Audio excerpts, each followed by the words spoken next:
3 баласын қатарынан қалдырмай өсіріп жатқан бақытты отбасы болады. Бір күні күтпеген жерден әйелі аяғы ауыр болып қалғанын біледі. Ол мұны еш жоспарламаған еді. Сондықтан бұл баланы қаламайды. Үйіне келіп жолдасына аяғы ауыр екенін, бірақ баланы алдырып тастайтынын айтады.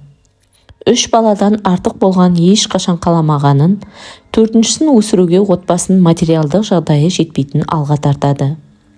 Жолдасы иманды жан болатын және әрбір сәбидің ризығын Аллах беретін білетін еді. Сондықтан әйелінің бұл айтқанына қарсы болады және түсіндіруге тырысады. Бірақ өз айтқанын істеймін деп қырсығып отырған әйелінің сөз тыңдамай жатқанына қарап, түсік жасауға үзілді-кесілді тыйым салып, айтқанын тыңдамайтын жағдайда кешірмейтінін айтады. Ертесі күні әйелі жолдасына айтпастан, жеке дәрігермен келісіп, түсік жасатуға бармақшы болады. Ауруханаға бара жатқан жолда әйелдің сөмкесі ұрланады. Ақшасы, барлық заттары сөмкесінде кетеді. Ал ауруханаға бару үшін ақша керек еді. Аллах тағала өзі әйелдің жолын бөгіп тұрғандай болды. Ал әйел құрбысына хабарласып, ақша бере тұруын өтінеді. Құрбысының үйіне барып, ақша алып кетеді. Дәрігерге барып, түсік жасатып, ішіндегі өз баласын өзі өлтіреді. Алайда мұнысына еш өкінбей, керісінше ісіне риза болып, үйіне қайтады. Бірақ үйіне келгенде әйелді ауыр жағдай күтіп тұрған болатын. Үйіне жақындап қалғанда, есік алдында тізіліп тұрған жедел жәрдем, милиция, газ апаты қызметінің көліктерін көреді.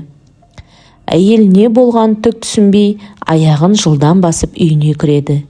Енді кіре бергенде 3 баласының бірдей суып қалған өлі денелерінің шығарылып жатқанын көреді.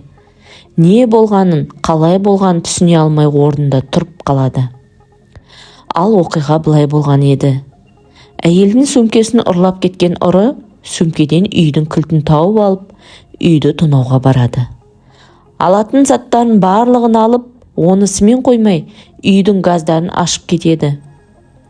Үйде өздері ғана болған 3 кішкентай баласы сол газға уланып, жан тапсырған екен. Мұны білген әйел есінен айырылып, жынданып кетуге шақ қалады. Артынша үйге жолдасы келеді. Ол болған оқиғаны білген мезетте барлығына өзін тыңдамай, іштегі баласын өзі өлтіртіп келген әйелін кінәлі санап, неке жүзігін әйелдің қолына ұстатып, талақ айтып кете барады.